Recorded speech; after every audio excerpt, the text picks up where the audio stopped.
I want you to close your eyes and imagine that you're at an NBA press conference and the NBA head coach of the team that just played comes out and he starts to brag about the fact that his team is undefeated.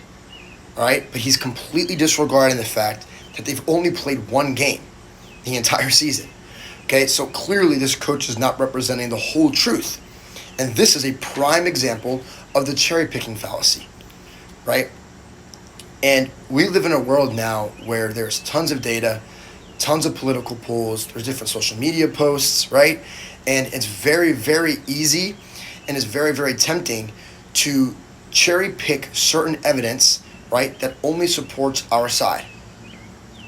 So in this world, it is crucial to understand the cherry picking fallacy because it helps you to be less easily deceived, to have more stable arguments, right?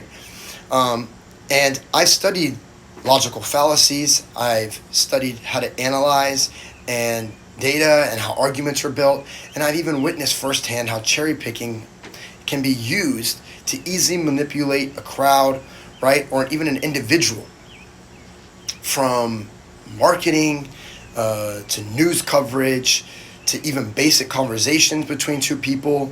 I've witnessed cherry picking and how damaging it can be to an individual or even to large groups of people, right?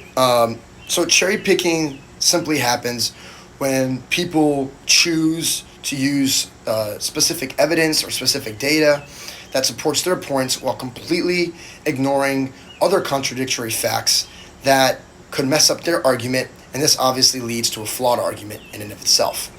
Okay, so first I'm going to explain in better detail what the cherry picking fallacy actually is, how it works, right? Then I'm going to explain examples of how the cherry picking fallacy appears in the real world. And then last but not least, I'm going to try to explain how you can recognize and avoid this in your own way of thinking, right? I'm going to do this the best I can so that you all can understand this and execute it in your own lives, right? So first, let's start by breaking down what this fallacy actually means. So according to the Purdue Online Writing Lab, which is a place I love to go to get great information or great writing tips, the cherry picking fallacy is also known as suppressed evidence, okay? And this is just when someone presents only the data or the evidence that just supports their position and their position alone. They completely disregard and ignore any sort of information that might challenge the facts that they provided. And typically, it's very one-sided. Typically, the information, right, is completely ignoring not small details, but typically very crucial details, very important details to the argument.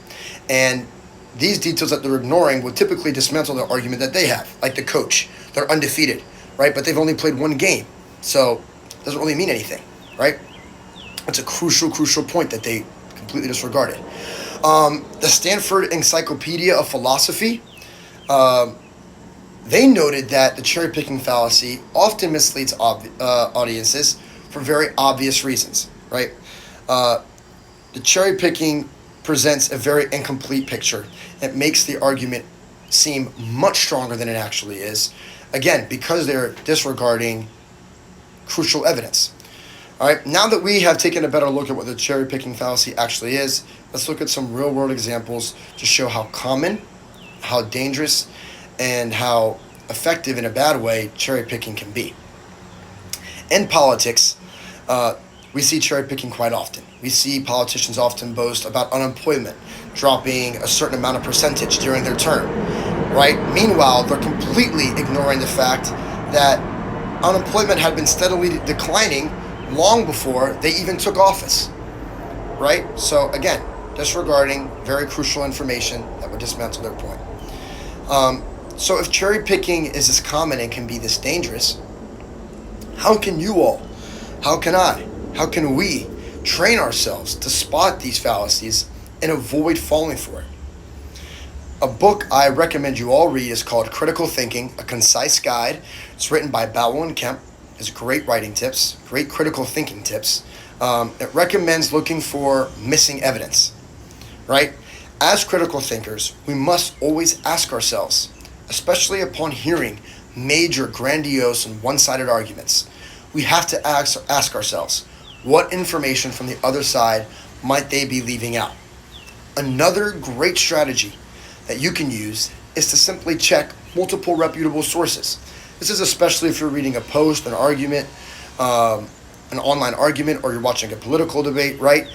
Because if one source or one person claims all experts agree, and then you do a deeper dive and it shows that other experts might disagree, right? You possibly have uncovered a cherry picking fallacy right there. Okay, so now that we've covered the definition, now that we've covered some examples, we've even gone over some strategies that you can use on how to avoid being tricked, right, into using the cherry picking fallacy. Let's bring all this together. Okay, so we've explored the fallacy in and of itself, what it is, how it's used in the real world, how we can guard against it, how we can be better prepared, right? Remember to ask questions.